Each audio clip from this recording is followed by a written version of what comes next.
dear students, we meet again. In my previous session, I had covered the provisions related to incorporation of company. So we had discussed the procedure for incorporation, the documents required for incorporating a company, and the consequences for providing false or incorrect information. In today's session, I am going to cover everything about memorandum and articles of association. We are going to discuss the provisions applicable to a memorandum. What are the provisions for drafting of memorandum? What are the various clauses to be mentioned in the memorandum? What is the procedure to be followed to alter these clauses of the memorandum? So everything will be discussed in today's session. In my next session, I will cover the provisions related to articles as well as certain miscellaneous provisions like service of documents, section 19, etc. Let us begin by making a note of the important concepts for exam. So it is important that you study the object clause well, not only the provisions of the object clause, but what is the procedure to alter the object clause. Please study the provisions of name clause as well as section 16 properly, which relates to change of name, that is compulsory change of name. Registered office clause. Then we have provisions related to entrenchment of article section 5, service of documents, and very important for exam, section 19 of the Companies Act. Now section 19 provides the provisions related to can a subsidiary company purchase the shares of holding company? Answer is no, yes, because you cannot purchase shares in your controlling company. You cannot control the controller. Any allotment made to the subsidiary will be void. Yes, we had studied this earlier also, but many questions have been asked in CA Inter. So section 19 is extremely important as far as case-based questions are concerned. If you go through my compiler, you will find that many questions are asked. Just go 4-5 pages ahead. You will find the provisions of section 19. Okay, everything is given section wise. So over here, can a subsidiary become a member of the holding company, section 19? Over here, you will highlight and write important for exam. You will also put a star mark and write that case based questions are generally asked on this part, section 19. Okay, case based questions are generally asked. So these are the important concepts. Please pause the video and make a note of it in your textbook. Okay, please pause the video and write this. Done. All right. Let us now discuss the concept of memorandum. It's a repetition of what you have already studied, but there are a few additional points like procedure for altering the clauses. Now, memorandum is the basic document on which the company's entire structure is created. It is actually called the edifice of the company. It's a basic structure. To put it very simply, memorandum mentions what the company can do. Company क्या काम कर सकती है. So what is the scope of power of a company? Okay, so basically it defines the scope of power of a company. So I am a company into garment manufacturing, so I can manufacture garments. Okay, I am a garment manufacturing company, I can manufacture garments. Can I enter into contract for making tires? No, it's beyond the scope of power of the company. These acts are ultra vires, yes. So what a company can do, it's a garment manufacturing company, it can manufacture garments. And how it is to be done, what are the rules, what are the regulations, how it is to be done, कैसे करना चाहिए, what are the rules, the regulations, this is mentioned in the articles. So what can a company do? Company क्या काम कर सकती है? That is mentioned in the memorandum. और वो काम कैसे करना है? That is mentioned in the articles. So the memorandum, I have highlighted the keywords. I don't think a question will be asked on write a short note on memorandum. So you just need to know a few basic points that in case a question is asked and I want to give some introduction about memorandum, so I should know the few basic points. So memorandum is the charter of the company. It defines the constitution of the company. It is a very fundamental document. It defines the scope of powers of the company. The definition is also given under section 2, clause 56. Memorandum means the memorandum which is originally framed and it was filed with the ROC at the time of incorporation. It also includes the memorandum as altered from time to time. So whenever we make any alteration, that updated memorandum is also covered under the definition. So it is the charter, it defines the constitution of the company and also the scope of power of the company. Memorandum is a public document. Yes, once it is filed with ROC, it is considered to be a public document. Anyone who is dealing with a company is presumed to have knowledge of the contents of the memorandum.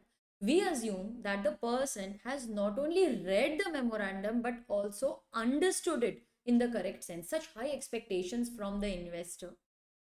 So because it is filed with the ROC, it is considered to be information in the public domain. Anyone who is coming into contract with a company, we presume that he has already read the memorandum. So this is a public document. It is open for inspection by any member of the public on payment of some prescribed fees. Just pay 100 rupees on the website of MCA and you can go through the memorandum and articles and the other public documents like special resolution of any company.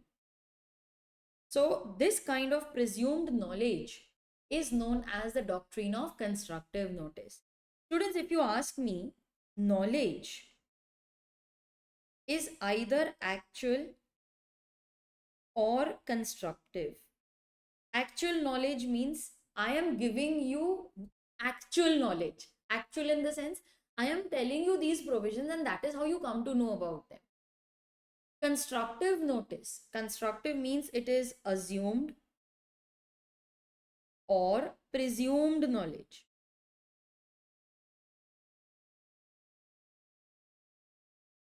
It is something which I presume you are aware. Like I did not go and explain the meaning of the word void. When I mentioned that in case the subsidiary purchases the shares of the holding company and you allot those shares, it is void.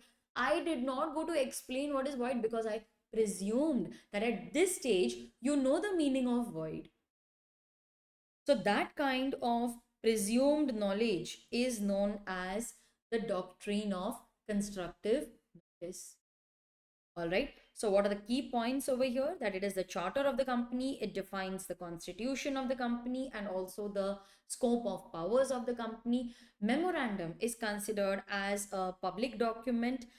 We assume that anyone who is dealing with a company has knowledge of the memorandum and he has also understood it in the right sense. This kind of presumed knowledge is known as the doctrine of constructive notice. All right. So law says that you can enter into the contract only if it is authorized by the memorandum. Any act beyond that is ultra vires. So we will highlight. It will not bind the company. So what if the directors of a garment manufacturing company agreed to supply 100 tires to some customer? Company is not liable. It's an ultra vires transaction. Memorandum does not allow it. Company is not liable. Then in that case, the corporate veil is lifted. The directors or the officers who entered into this contract knowingly, they shall be liable. What is the purpose of the memorandum of association? I don't think this will be asked in the exam. You should just know that it serves two purposes. One is risk oriented, other is object oriented. Risk oriented means that we assume that the shareholders, sorry, the investors, they are not yet the shareholders. We assume that the investors have read the memorandum, they know the risk that they are undertaking by investing in the company. So whenever you purchase shares, you are actually expected to read the memorandum. We don't read that, that's another story. but we are expected to read the memorandum before entering into any contract with a company. When you buy the shares, we assume that you have read the memorandum and you know the risk that you're undertaking by investing in the company. Object oriented, we assume that the supplier has read the memorandum and he knows whether the contract that he wants to enter is within the object clause of the company or not. Okay? So we assume that the outsider has read the memorandum and he knows the contract that he's entered is within the scope of powers of the company or not. Again, I don't think a question will be asked on that. Next, let us discuss, yes, this is important, name clause. We know that the name of OPC will end with the words OPC Private Limited. Private company's name will end with the word Private Limited. Public company's name will end with the word Limited. Yes. There are certain companies who are allowed to not write Private Limited or Limited in their name. They are Section 8 companies. Instead of writing private or public, that is just limited, they can write the words like chamber, foundation, federation, etc. Okay. In case of a government company also, you need not write the word limited or private limited, provided the company has not defaulted in filing the financial statements under section 137 and annual return under section 92. I have highlighted this as important for MCQ because it may be asked, what kind of company need not add this word, or government company need not add this word provided. So they can frame a question in any manner. That is why I have highlighted this as important for MCQ. You also please do that. The name should not resemble the name of an existing company. The name should not be undesirable, and it should, if it contains certain words, certain terms, then you need to obtain the approval of central government. So if there are certain words which are included in the name, approval of central government is required. Now, Rule 8, 8A and 8B discuss this. So Rule 8 says that the name should not resemble the name of an existing company, because it creates confusion in the minds of the investor. They don't know in which company they are investing. Now, there is a company, I want to incorporate a company, Reliance Fans Limited. Can I do so? Can I incorporate a company in the name of Reliance Fans Limited? There's no company with this name, but there is a company with the word Reliance. It's a huge group. Yes. So I cannot use the word Reliance because it already resembles the name of an existing company. So although Reliance Fans Limited is not an incorporated company, but the word Reliance, it creates some confusion. Okay. So it leads the investor to believe that it belongs to the Reliance group.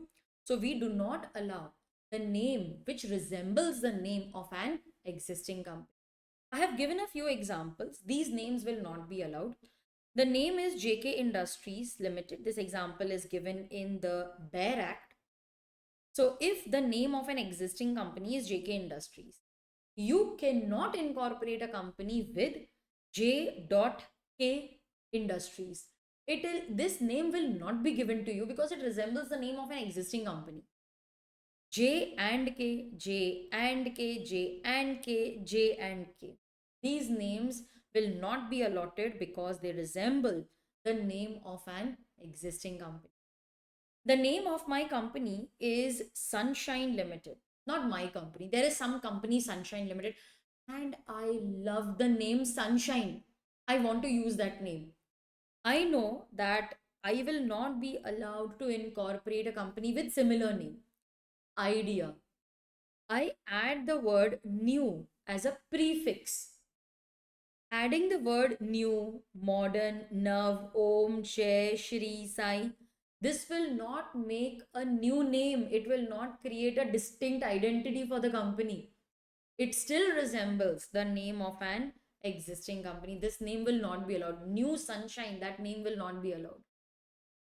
So adding prefixes. Prefix means adding something before the name will not make it a new name. All right, I will add something after the name. That will also not be allowed. Like, I love the name Sunshine Limited. Instead of adding something before this, I added a few words after, like a suffix. .gov.in. So sunshine.gov limited. Adding the words like .gov.in, .com, .org, .edu, this will not make the name a name different from the existing company. The name of the company is Contractors and Builders Limited. I cannot start a company, Builders and Contractors Limited, just interchanging the name. This is not a new name. AAA Limited. Array, what does the company do? We studied in the previous session that the name of the company must reflect the objects of the company. What is this AAA into? Ma'am, batteries? No, they are into frozen food. Who are these AAA? Amar Akbar Anthony, they are the promoters. The name does not reflect the objects of the company. This name will not be allowed. Rule 8A. The name should not the name should not be undesirable in the opinion of the central government.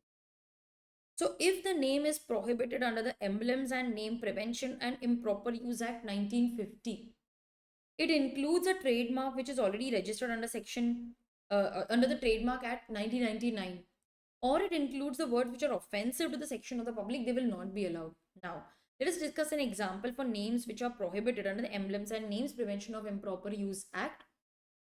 The name of your company cannot have the words Mahatma Gandhi or a pictorial representation of Mahatma Gandhi. It cannot represent or have a pictorial representation of national flag, Prime Minister of India, because then it shows affiliation with the central government. I cannot allow that. It gives an impression that this is a government owned company. So we cannot have those words in the name of the company or any pictorial representation.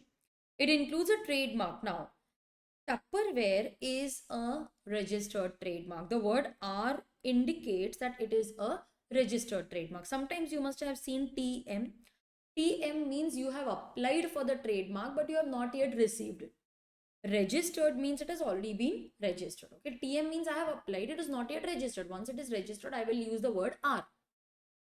Tupperware is a registered trademark. Now, I love this name and it's already a famous company. I incorporate a company, Tupperware. Will I be allowed? No, ma'am. It is resembling the name of a registered trademark owner. You will not be given the name. That name is not, it will not be allotted. Now, Reliance Industries, yes, I start Reliance Furniture Mart Limited. No, that's not possible. But I have a doubt over here. Reliance has so many other companies like in the same group. Reliance Jewels, then you have Reliance Digital. So they are using that word, ma'am. Company is a separate person in the eyes of law. So how come they are allowed to use the word Reliance? Now, since it is a group company, okay, if suppose I want to incorporate some a new company in the same group, like I am the owner of Reliance Industries and I want to start Reliance Furniture Mart Limited. Obtain an NOC from the board of Reliance that they have no objection in the new company using the word Reliance.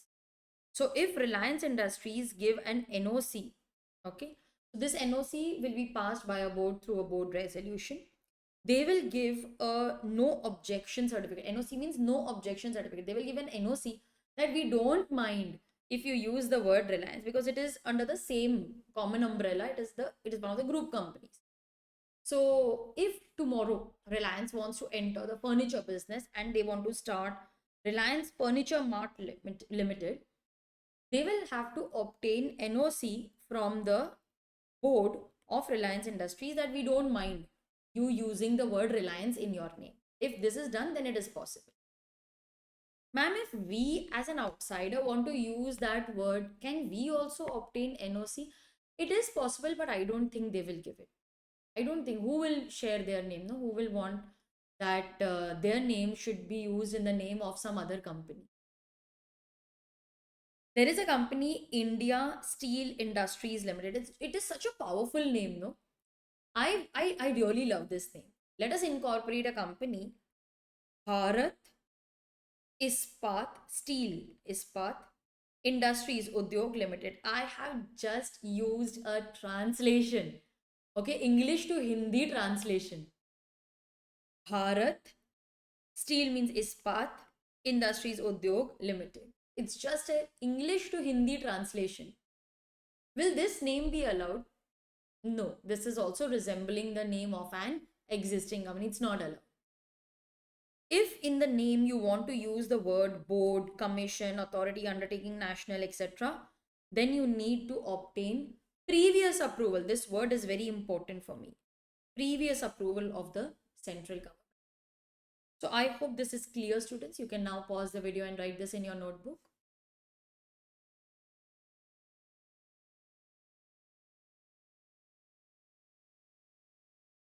Done. All right, let's continue. So the government says that you should not have a name which contravenes the provisions of Emblems and Names Prevention of Improper Use Act. Okay? It is necessary.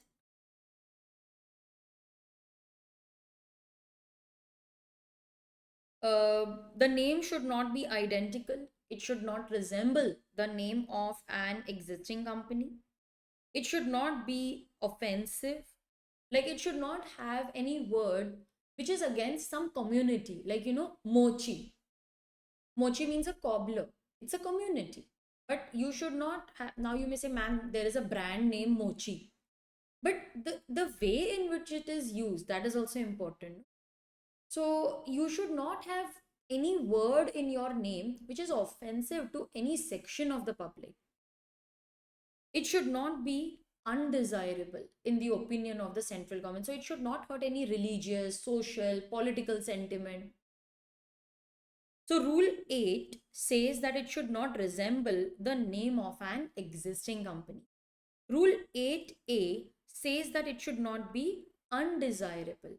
Rule 8B, it says that in case you want to use certain names in your words, then you need the previous approval of central government. So I've also given a list of those words.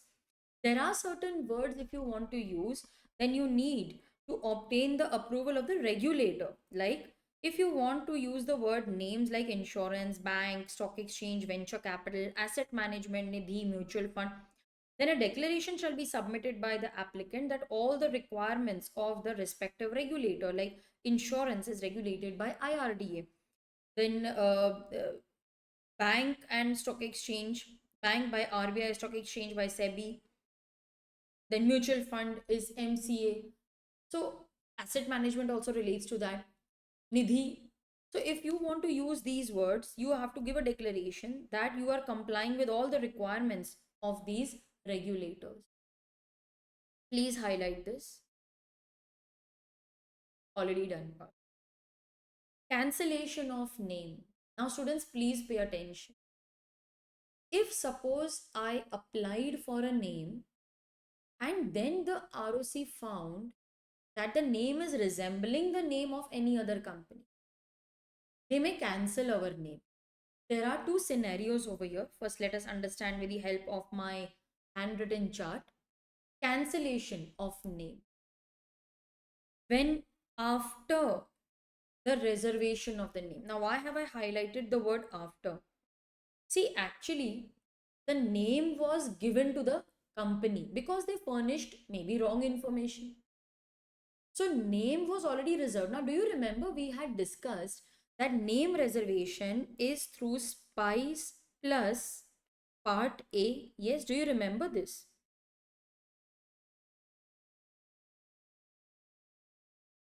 We had discussed. Now, I applied for the name and I paid 1000 rupees. 1000 rupees is required to apply for the name. So I applied for the name through SPICE plus Part A. The name is reserved for me. Now there are two things which can happen. I may fill SPICE plus Part B, which is a form for incorporation, maybe at the same time of name application, or I may fill the incorporation form after the name is confirmed. Now, what happens, students? You can fill both these parts together, like you apply for the name and you are so sure that you will get the name that you fill the form for incorporation also. Or you apply for the name, you wait for the name to be allotted, and then you fill SPICE plus Part B for incorporation. So there are three things that we have covered up till now. After that name is reserved for me, ROC comes to know that the name was applied by furnishing wrong or incorrect information. Like I said, that the name contains a trademark and it is registered in my name. That trademark is registered in my name. I falsely gave that information. On the basis of my information, ROC allotted that name to me. Now I am saying that this trademark is in my name. I want to use that trademark in the name of my company. I am providing false documents. So ROC registered the name, but on investigation, they found that the name was applied for by furnishing wrong or incorrect information. So at the time of allotting the name, they were not aware. Later on, they found out that the name was applied, and we also gave that name on the basis of this wrong information. If the company has not been incorporated, luckily, the person filled part A first, he got the name allotted before filling part B. Okay, before the company was incorporated, or maybe he had filled part B, but it was under processing, the company was not incorporated. Okay, so when they are filled separately, we come to know that the name was applied by giving wrong information. So law says that the reserved name will be cancelled. The person who made the application, now he is not the director because the company is not yet incorporated. The person making the application will be liable for penalty maximum rupees 1 lakh. But what if I applied for SPICE plus part A and simultaneously I also filled part B? My company is incorporated, and then ROC came to know that the company was incorporated with a name which was already resembling the name of another company. You gave us false, incorrect information that the trademark belonged to you. If the company has been incorporated, ROC will give the company an opportunity of being heard. Okay, tell me, why shouldn't we cancel your name? So after giving them an opportunity of being heard, ROC may either direct the company to change the name within 3 months by passing just an ordinary resolution. This is the procedure for voluntary name change.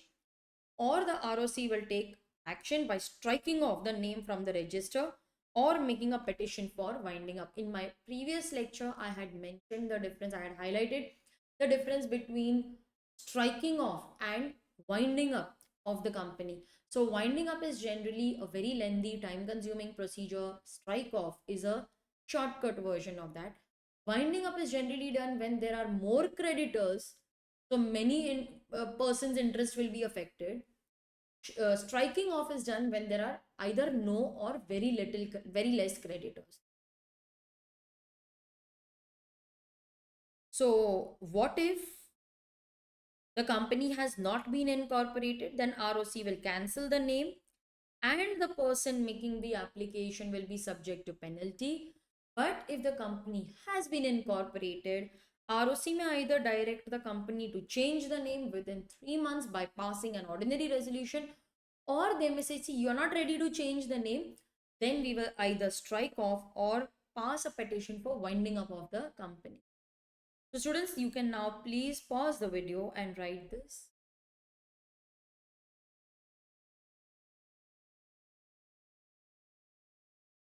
And the last part.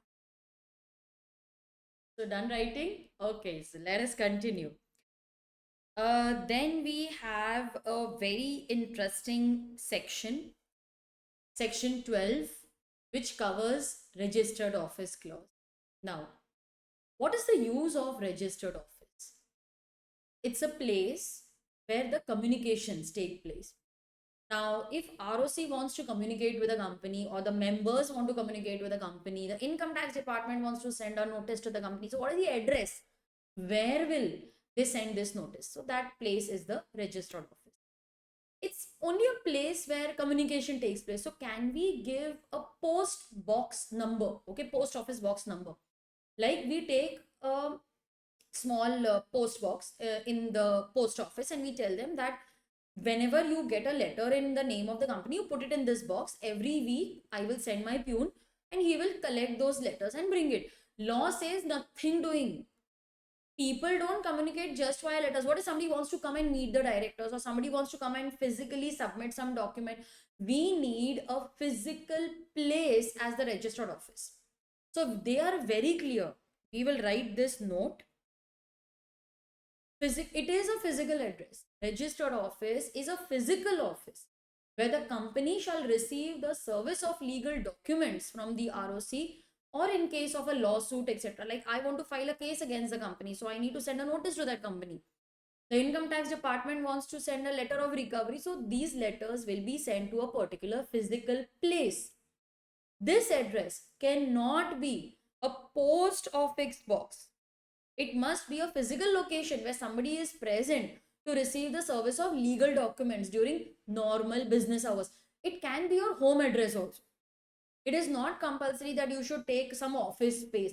You can have your home also as your register, because I work from home. So this is my address. So if you are starting a company and you're doing it from your house, all right, but at least some physical place should be given as the registered office of the company. Registered office can be different from head office or corporate office. Now my registered office is in Gujarat, but my head office is in Mumbai. This is the financial capital. So my registered office is in Gujarat, but my head office, my corporate office is in Mumbai. We are not concerned with that. We need some place where, okay, did you write this? Pause the video, write this, then I'll proceed.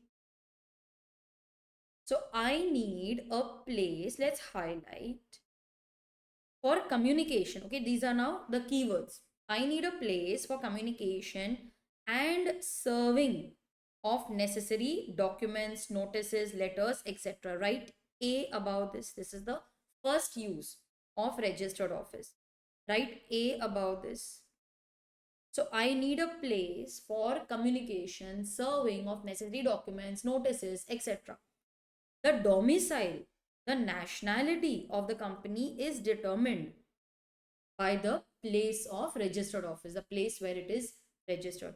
So domicile means the company is in this area since many years. Nationality, if it is incorporated in India, it's an Indian company, that is the nationality.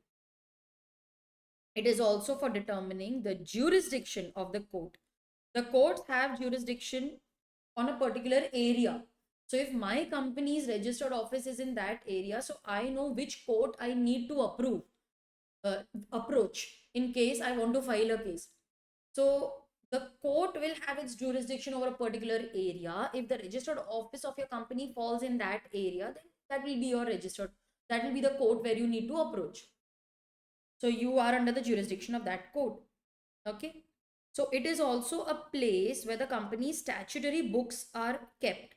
Notices and other communication are sent. So C, D and E. Okay. So note communication, serving of documents, notices, domicile and nationality is established. Jurisdiction is determined.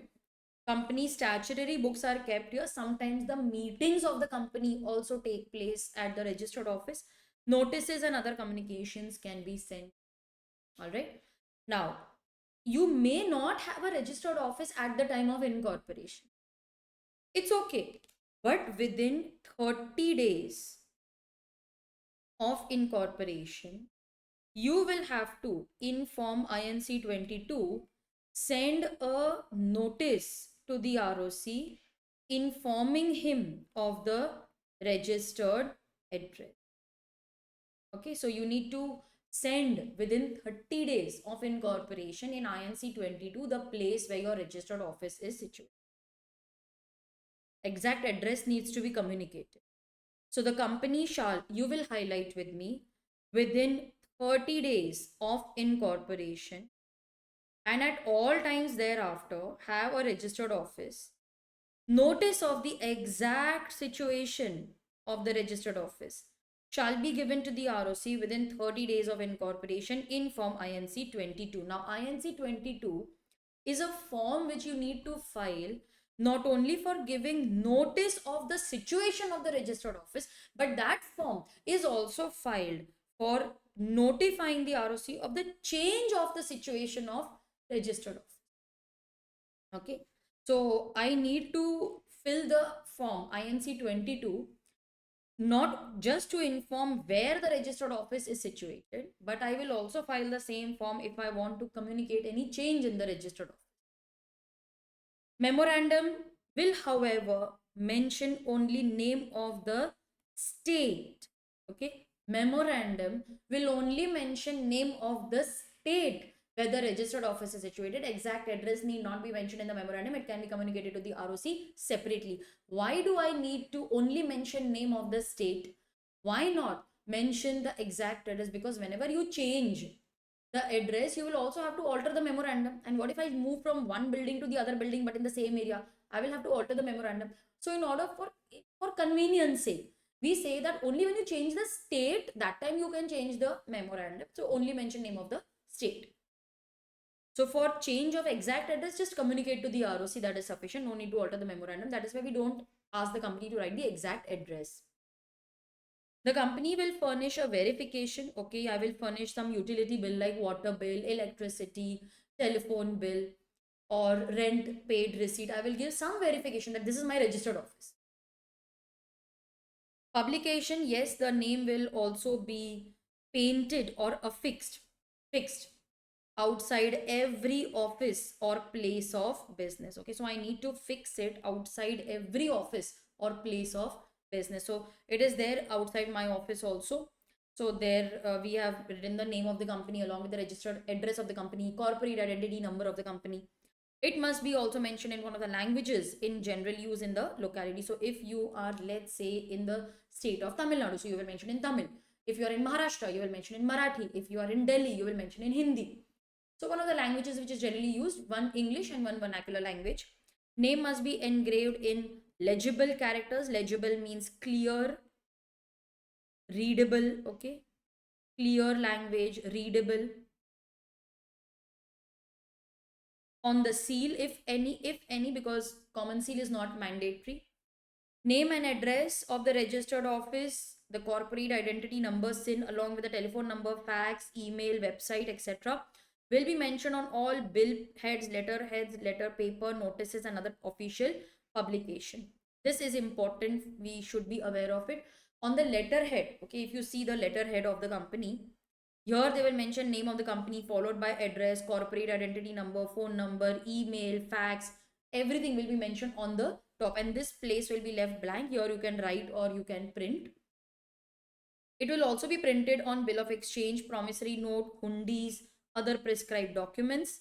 If the company has changed the name or names during the last 2 years, then the old name will also be painted or affixed. The former name will be affixed in the same manner. So now let's say that the name of the company is XYZ Limited. In the bracket, they will write formerly. Formerly means earlier. Formerly known as ABC Limited. So if you have changed the name in the last 2 years, then you please mention, if you have changed the name in the last 2 years, then what was your earlier name, so that you know it is relatable. Like today, if you get a letterhead from my company and the name is changed, you will be like, ma'am, what is this name? No, earlier it was known by this name, now it is. So ma'am, you should mention, otherwise we will come, how will I come to know that it is the same company? Like if I send my QR code to you for payment, and in that, instead of my name, I write name of the company. Sometimes students call me, ma'am, this is whose QR code? I said, no, it is my company's QR code. So see, they relate to my name, but company's name is different. So sometimes for relatability, we tell them that, see, this is the new name and earlier it was known by this name. So that name has to be mentioned. OPC will mention the name OPC Private Limited. Notice of any change will be given to the registrar within 30 days of change. Again, in Form INC 22. Okay, so change of name is also INC 22. So these are the keywords which I have already highlighted for you. Then we have the object clause. The object clause provisions are not important, but change in the object clause provisions are very important for exam. Object clause, it defines the objects of the company. So we have the main objects and other objects, other or ancillary objects. Okay, other objects, ancillary objects. So the main object of the company is to manufacture garment. Okay, so the main object is manufacturing of garment. Other objects will include, yes, we are also allowing you to buy machinery.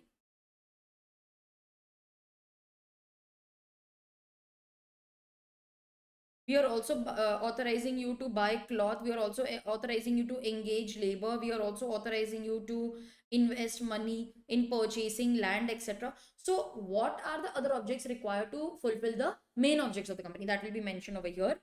Any act which is beyond the object clause will be ultra vires and void. It cannot be ratified even if each and every member gives the consent. Please pay attention, students. If the act is ultra vires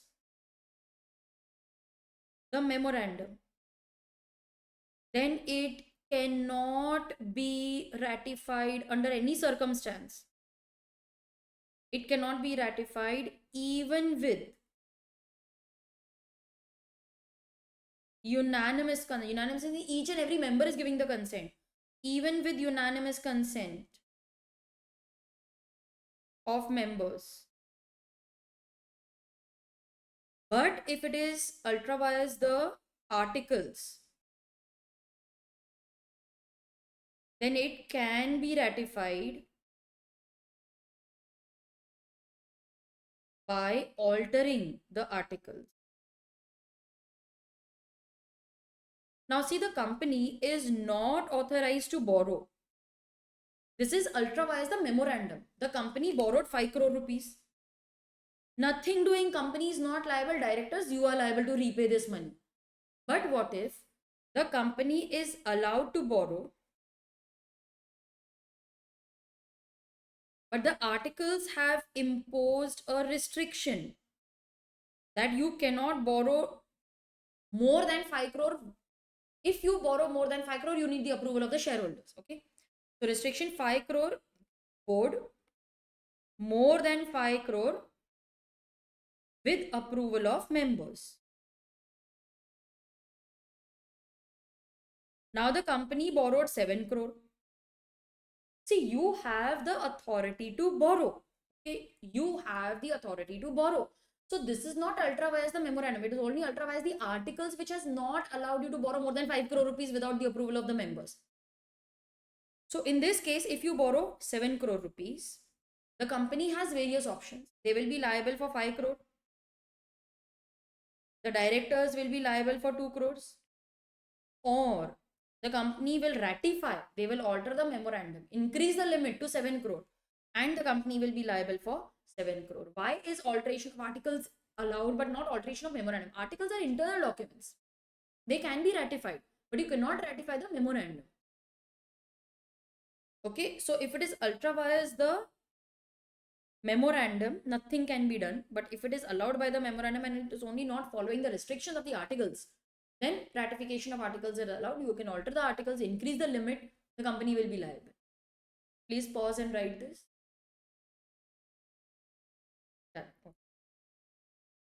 Doctrine of ultra vires, yes, it means beyond the powers. This is simple. You have already studied earlier. Any act which is beyond the object clause of the memorandum is ultra vires. It is null and void. Company is not bound. Shareholders are bound. Case law, Ashbury, Railway, Carriage, and Iron Company versus Ritchie.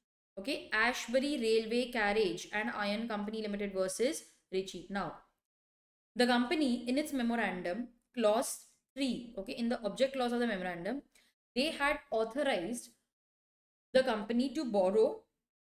Okay, so the object clause had authorized the company to borrow, make, sell, lend on hire railway carriages. Okay, this is important.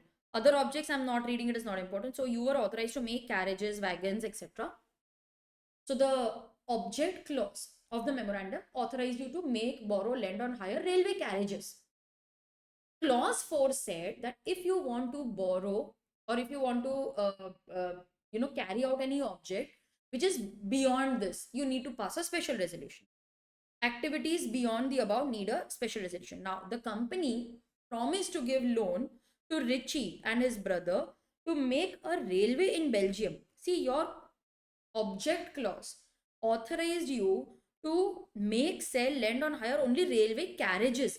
It did not authorize you to give money to make railway tracks, platforms, etc. You were only authorized to make railway carriages and wagons. Anything beyond this required a special resolution. Now, special resolution was not passed. You have authorized that I will give Richie and his brother money to build a railway in Belgium. See, this is beyond clause 3, and clause 4 says you need to pass a special resolution. That also you have not passed. Later on, they refuse, saying it is ultra vires. Richie filed a case. Do you think he would have won the case? No. It is beyond the object clause of the memorandum. Memorandum cannot even be ratified. You cannot make the company liable even if each and every member gives the consent.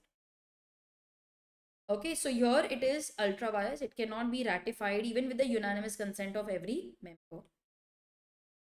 Impact of the doctrine of ultra vires. It is void ab initio.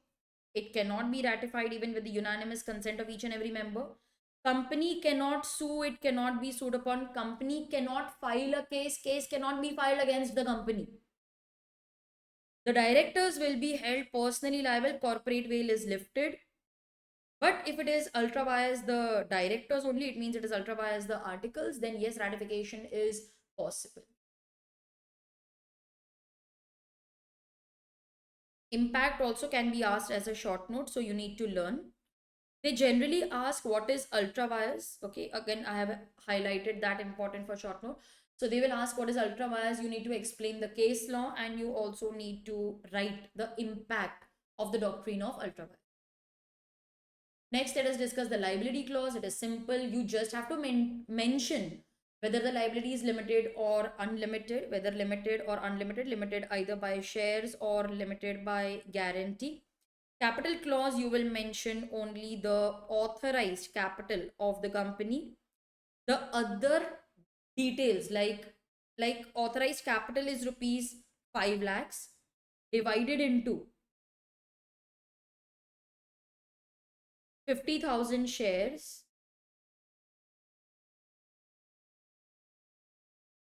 of 10 each. Okay. So you have an authorized capital of 5 lakhs divided into 50,000 shares of rupees 10 each. This has to be mentioned in the memorandum. But these shares have differential voting rights, or what are the different rights of the shares attached to it. All that story need not be mentioned in the memorandum. You can write that in the articles. Who will decide what should be the authorized capital? Promoters, they will decide. Can I issue shares beyond my authorized capital? No. Stamp duty is payable on the amount of authorized capital. So it should not be very high. Otherwise, you'll have to pay a very high stamp duty. Association clause. The subscribers in the memorandum, there is a small table. Okay. So they write their name, A, B, C. They write the number of shares that they are going to subscribe and the face value.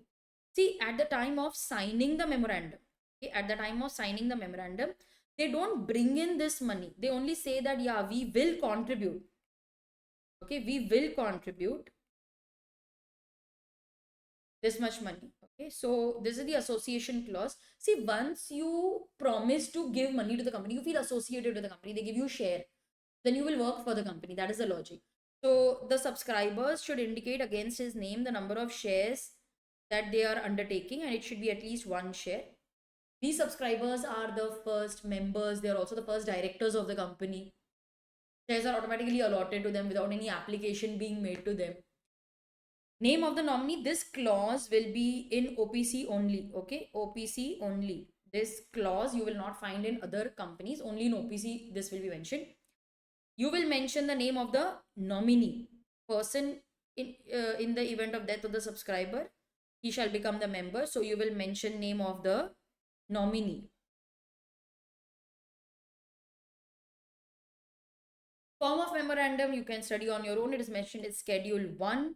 So you have the model memorandum. If you don't want to frame your own memorandum, you can follow this, or you can make a combination of model plus your own information. Alteration, very important. The important points here are alteration of the name clause. Section 16, very important. Then you have alteration of the registered office clause. In that, most important, change from jurisdiction of one ROC to the other ROC, change from one state to the other. Object clause also very important. So I have already prepared notes for you. Capital clause we will study later, and that is not important. Okay, so let us quickly go through the provisions for alteration of the name clause. Now,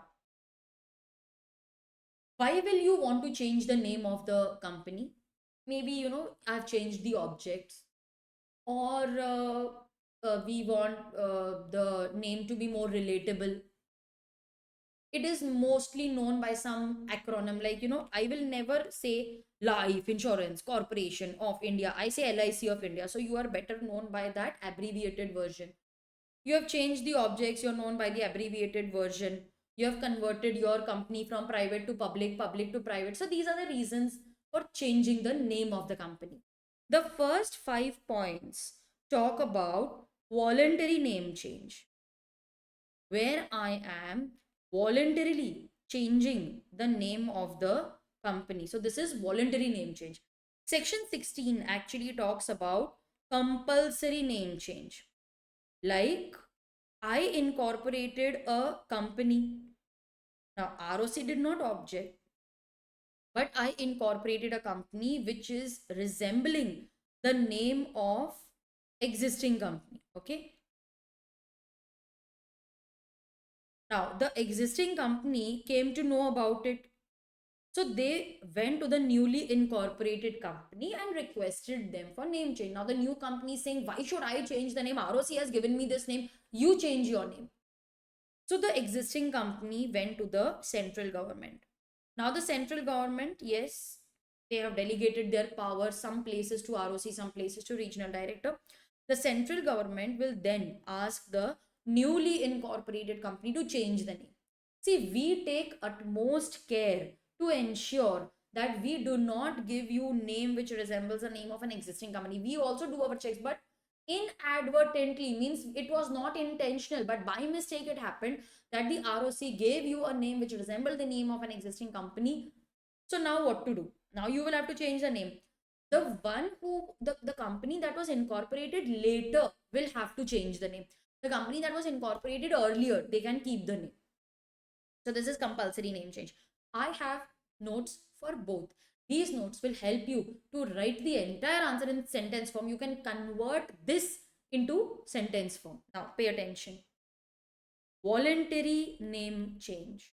Okay. So if I want to voluntarily change the name of the company, what are the steps? Step number 1, pass a board resolution, because board feels the need to change the name of the company. Pass a board resolution. Step 2, obtain approval of members through a special resolution. See, step 1 is board has decided. Think logically. The board has decided.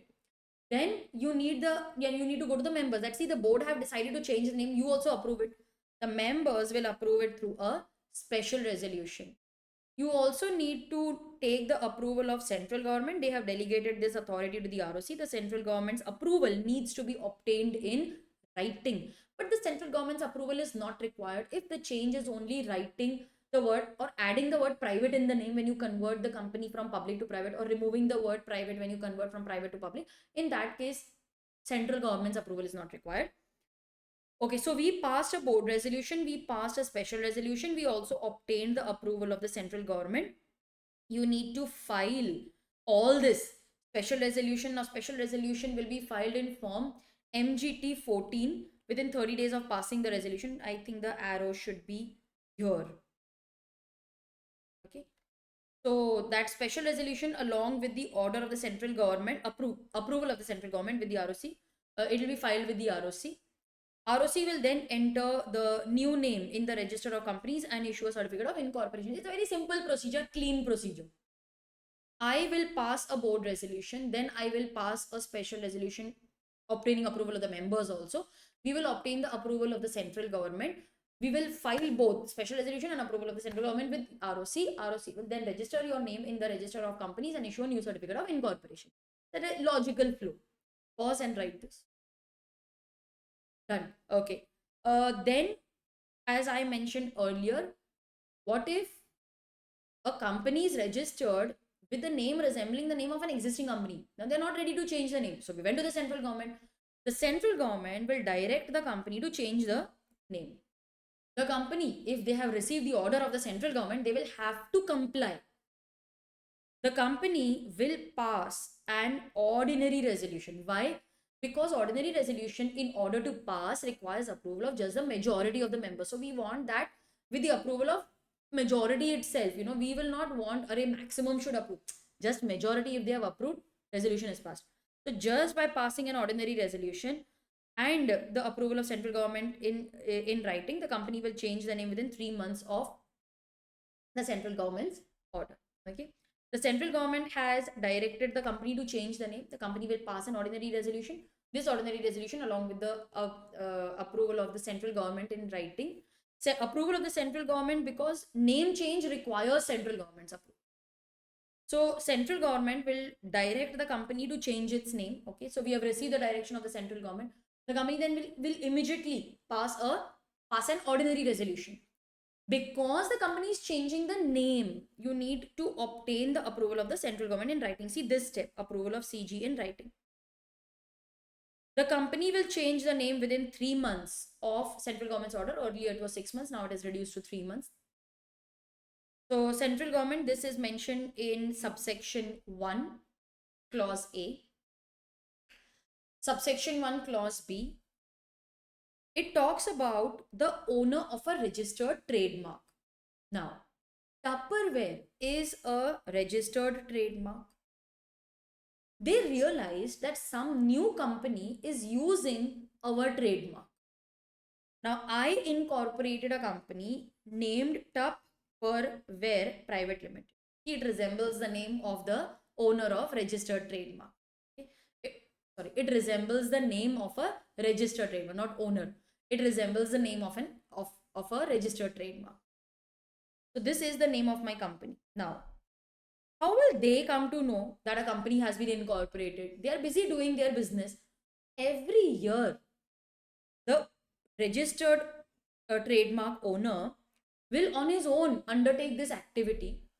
They will either go to an IPR advocate, that is intellectual property advocate, ask them to verify. So there are different publications, there are different websites or different ways in which you can obtain the trademarks registered in a particular year. So every year you have to do that exercise of seeing whether somebody else is using your name or not, your registered trademark, whether somebody else is using. So Tupperware every year will go through the list of new registrations in that year. Nobody is using my registered trademark. Very good. In the second year, they are using my registered trademark. Immediately they went, Arey, change your name. You are using a trademark which resembles the name of my registered trademark. See, Tupperware.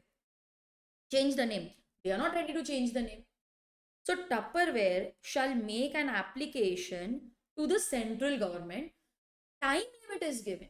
You will make an application within 3 years of incorporation of the new company using your trademark. Ma'am, why 3 years time is given?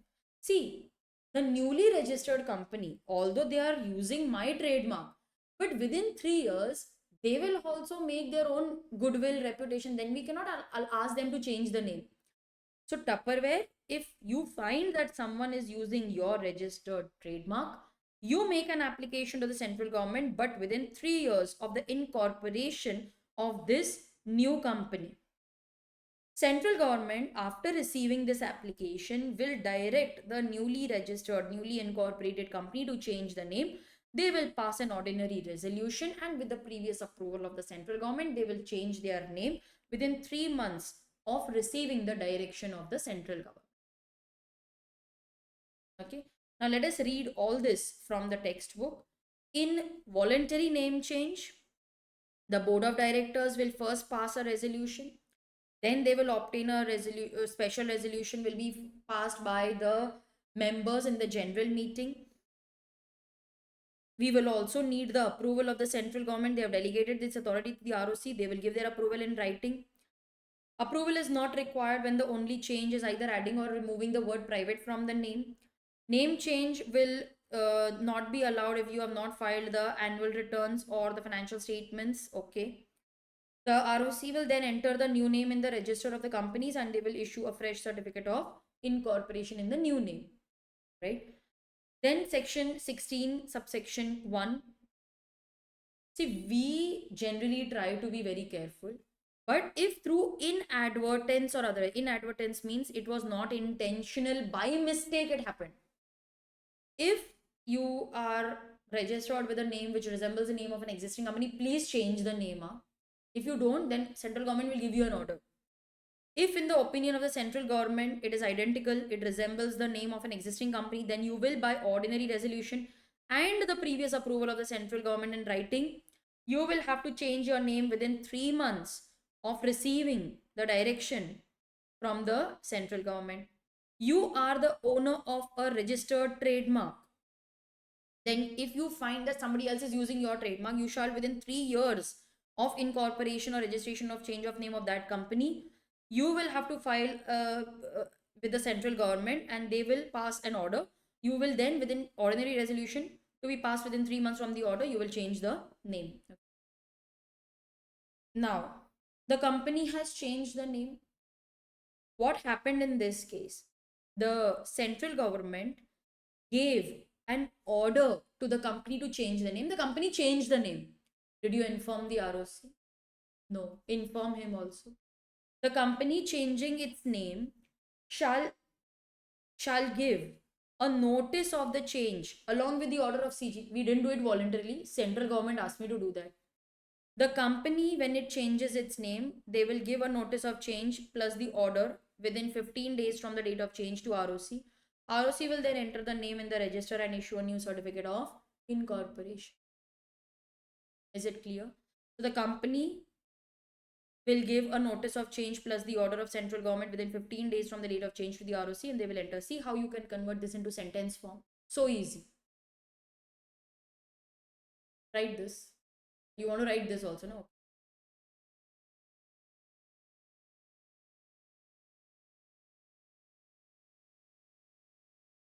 So done? Yes. Now, if you refuse to comply with the name, nah, we will not change the name, then the ROC will give you a new name. Okay, they will immediately if you refuse to comply with the order of the central government, then what will happen? The central government will allot a new name to you, and the ROC will immediately give you a new certificate of incorporation with that new name, and you will be stuck with that new name. But yes, we will allow you to follow the procedure of section 16 voluntary name change and then change the name. So please follow the instruction of the central government. If you don't, then they will give you some very weird name. Okay. So follow the instructions of the ROC, central government. But yes, we will allow you to comply with the, not section 16, section 13. We will allow you to comply with the provisions of section 13, that is voluntary name change. Please highlight it over here. This was section 16. Section 12 talks about alteration of the registered office clause. See, if I want to alter from one building to the other, it's in the same area. You need not trouble the ROC. You can internally do that by passing a board resolution. Don't trouble the members. Just inform the ROC about it. Okay. No need for any documentation, etc. Just inform it. Resolution of a board is required. We don't even go to the members. Notice of new location will be given to the ROC within 30 days. So just give him a notice of the name change in form INC 22. So this will be in INC 22. I had mentioned earlier also, INC 22 is filed not only for informing him about the location of the registered office, but also the change of situation of the registered office. So INC 22 will be filed.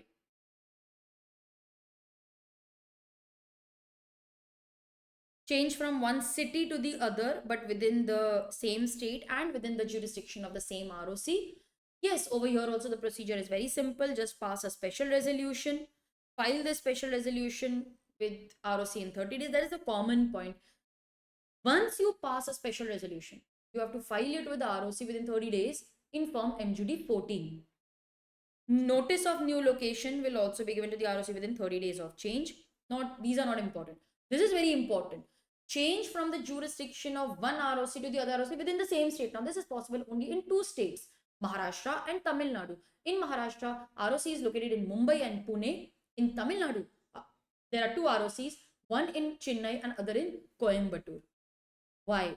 Because of the volume of business. So we have two ROCs. Now, you are shifting from the jurisdiction of one ROC to the other ROC, but within the same state, like you are in Maharashtra. So you're shifting from Mumbai to Pune, okay? This is Mumbai to Pune. Okay, I am shifting from one jurisdiction, from the jurisdiction of one ROC to the jurisdiction of another ROC, but within the same state. Now, what is the procedure? See, our country is divided into 4 regions: North, South, East, and West.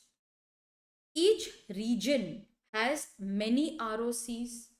These ROCs are under the regional director. 4 regions, 4 regional directors. The ROCs in your region, like Western region, Northern region, Eastern region, Southern region. The ROCs in your region will be under the regional director. Now you are shifting from one ROC to the other ROC. Please also inform and obtain the approval of the regional director. We need to tell him that I am moving from Mumbai ROC to Pune ROC. Okay. If you are shifting from Chennai to Coimbatore ROC, inform the ROC of that region. So inform the regional director of that region. Now, what is the procedure? Pass a special resolution in the general meeting. Okay, so we will pass a special resolution in the general meeting. Members have given their approval. We are okay shifting from one ROC to the other ROC. The company will make an application to the regional director, because we need to first inform him, are you okay if I shift from one ROC to the other? So an application for approval will be made to the regional director. They will give their approval within 30 days of receiving the application. I have written the timeline over here. Regional director, see the arrow how I have made. Regional director will give the approval in 30 days. The company will then file the certified copy of the approval within 60 days of receiving that confirmation with the ROC. So company will, within 60 days of receiving this approval, file that with ROC that, listen, I have received the approval from the regional director. I'm moving from this ROC to the other ROC. The ROC will then certify the registration within 30 days of filing. So 30, 60, 30. 30 days, regional director will give the approval. Within 60 days, we will file that with the ROC. Then the ROC will also certify your registration within 30 days of filing with ROC.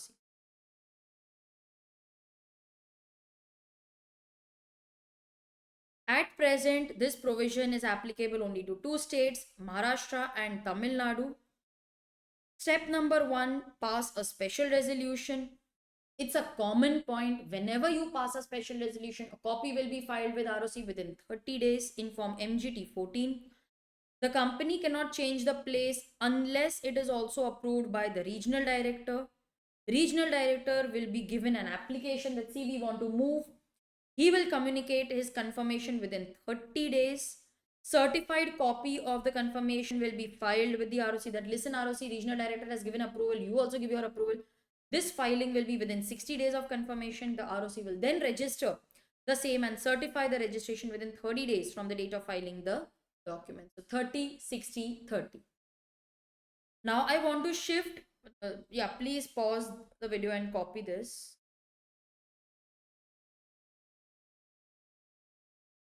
I want to shift from one state to the other state. Memorandum needs to be altered.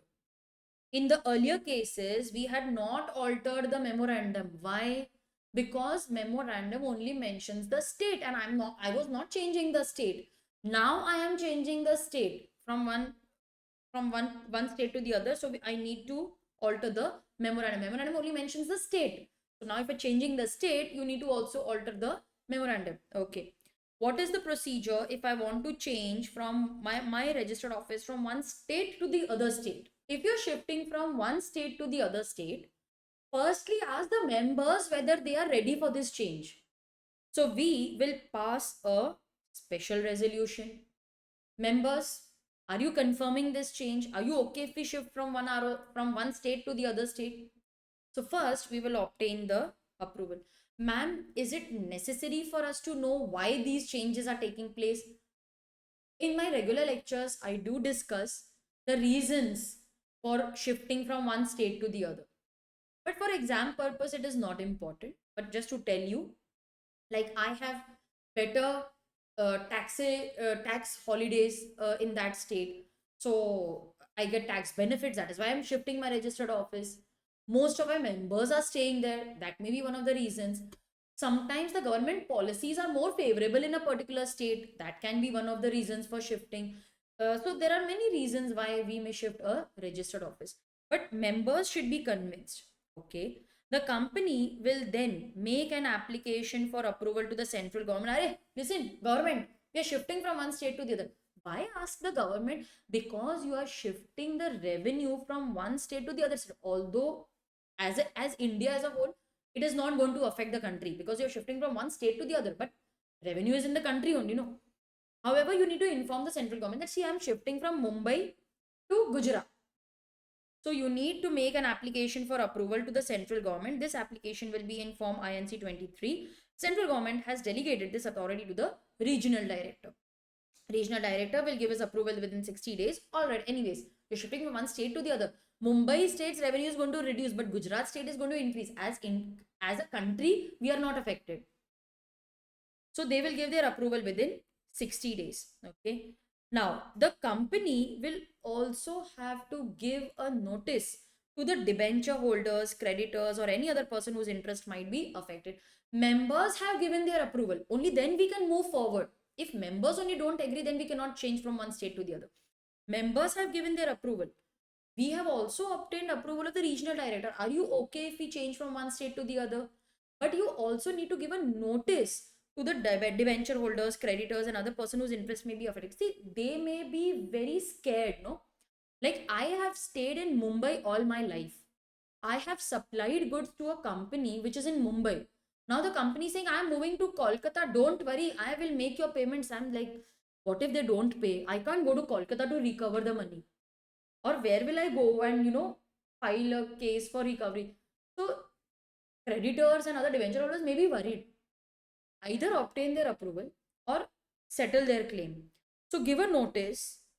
If they are okay, chalo theek hai, we also agree. So obtain their consent. But there may be certain creditors or debenture holders who are not ready for this. No, we don't want this.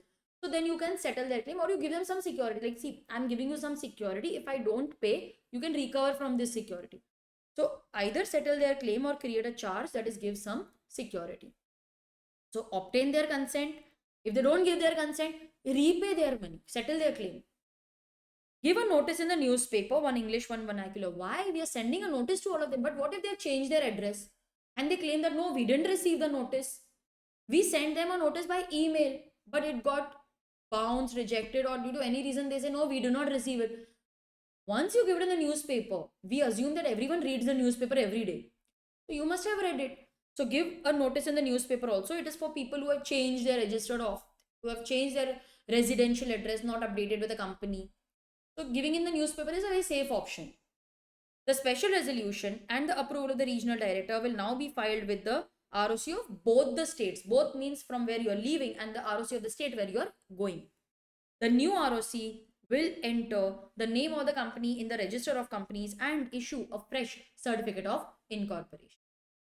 Okay, so what is the procedure? It is very simple. Pass SR in GM, special resolution in general meeting.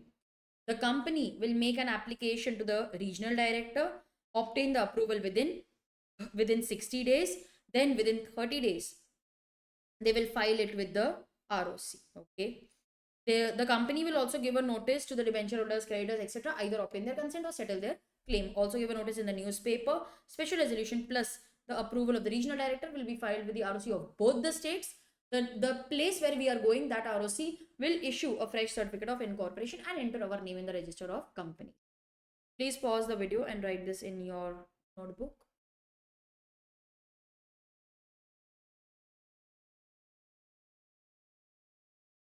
Done. Okay. Let us read.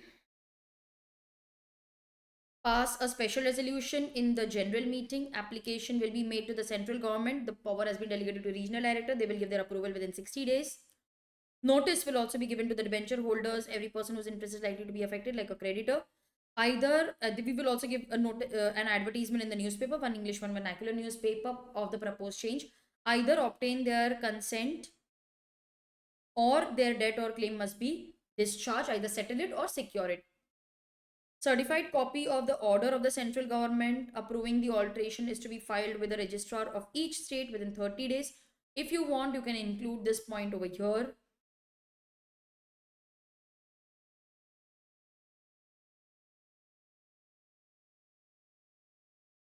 "30 days. Okay. So a certified copy of the order, even the special resolution is to be filed, but certified copy of the order of the central government approving the alteration must be filed with the ROC of each state within 30 days. The registrar will then issue a certificate of incorporation.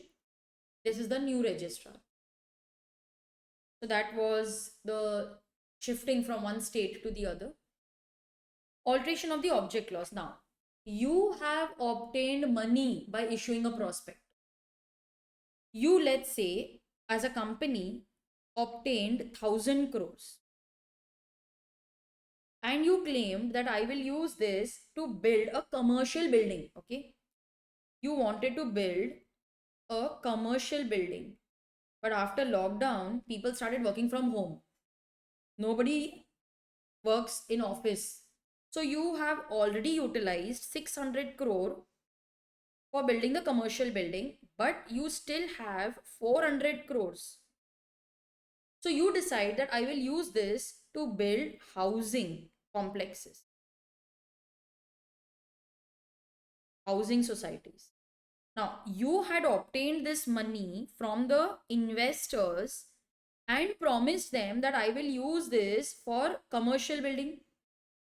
Now you are changing the object. You are telling them that from this I have utilized 600 crore, but the remaining 400 crore I am going to use it for housing. So then there is a procedure to be followed. You have changed the object for which you had obtained that money. Okay. So let's say that the company which has raised money from the public by issuing a prospectus, it has some unutilized amount out of the money so raised. They will not change the object for which it was raised. See, you're not changing the object from building of complexes to building of railways. I'm not doing that. But I am changing the purpose for which I had raised that money. I had raised that money for commercial building. Now I'm using that money for housing. That purpose is changed. That object is changed. You need to first pass a special resolution through postal ballot, method of voting. See, postal ballot we are going to study later. It's a method of voting. People need not come to the place of meeting. You need not even hold a physical meeting, but maximum participation can be obtained through postal ballot. So in order to encourage maximum participation, we have prescribed postal ballot. This is applicable to a company which has raised money from the public through prospectus. It still has some unutilized money out of the money so raised. So what is the procedure?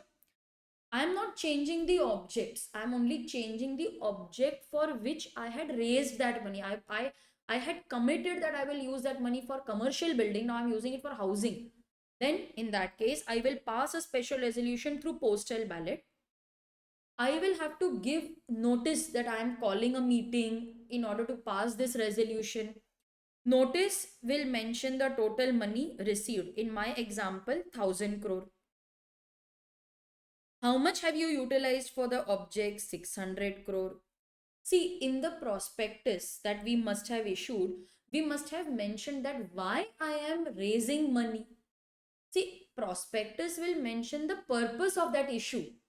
This time I am raising money for commercial building. So people gave me 1000 crore. I told them that I am going to use this money for building commercial complexes. I have used 600, but I have 400 crores pending. See, there are main objects, that is the companies into construction. But every time you issue a prospectus, you are raising money for some purpose. So you have raised the money for commercial buildings. But 400 is still unutilized. Why you want to use it for housing? Because people are not buying commercial places. They are all working from home. So there is more demand for bigger houses. Acha, why are you changing? Okay, reason. From this 400, how much are you planning to utilize for housing? Is it full amount or just maybe 200 crores? How much are you utilizing? Acha, if I want to see the documents, where can I go and see those documents? So all that will be mentioned. The details of special resolution will be published in one English and one vernacular newspaper. This newspaper will be the one which is circulated in the place where the registered office is situated. So not any newspaper. We generally publish it in a newspaper having a very wide circulation, but it is newspaper circulating in the place where the registered office is situated. The details of the special resolution will also be published on the website indicating the reason for change. So details will be published in the newspaper, but now who reads newspaper? Everything is digital, so also place it on the website. The company will file a copy of the special resolution with the ROC that see we have decided to change the objects and special resolution has been passed. We also inform them through the notice how we are planning to utilize that money. He will then register the alteration in the memorandum and certify the registration within 30 days of filing the special resolution. So ROC will also make a note of the change. Okay, you have now utilized this money for some other purpose. Your members are satisfied. Yes, okay. So what is the procedure? We will pass a special resolution. Now in the special resolution, we are calling meeting. So we need to mention in the notice the details so that members come prepared, they vote in the meeting. Details will be published in the newspaper and also placed on the website. Details of the resolution. We will file a copy of that special resolution with ROC. They will make the alteration in the memorandum and they will certify the registration within 30 days of filing the special resolution. This has made your work very easy. Pause the video and write this.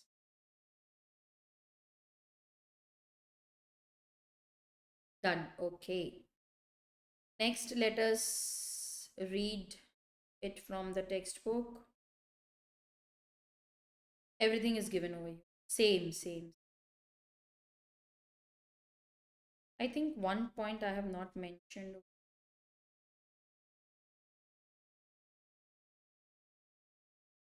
Yeah, I have not mentioned one point. You can write that. This you can make as step 5.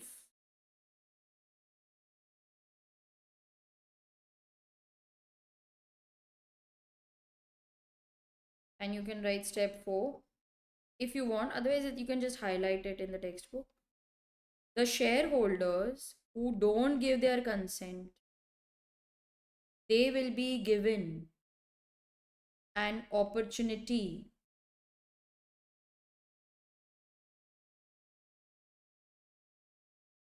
to exit. It's not a step actually, just something that you need to know, that not every shareholder will be ready that their money can be utilized for housing. I don't believe in housing business.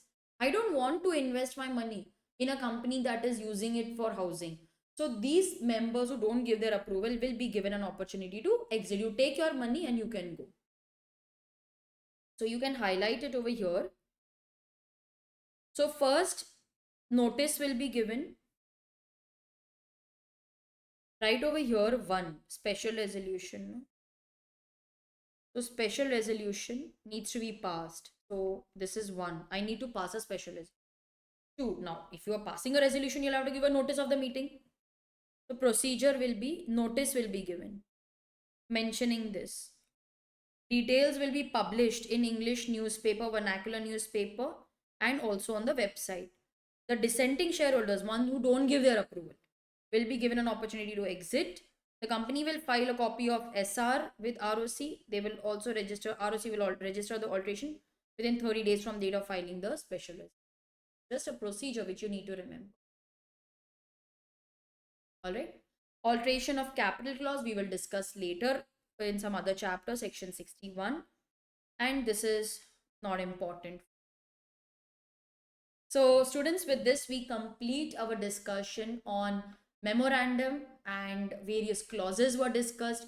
We also discussed the procedure for altering the various clauses of the memorandum. I hope you understood everything and you took down notes. Now there's a homework for you.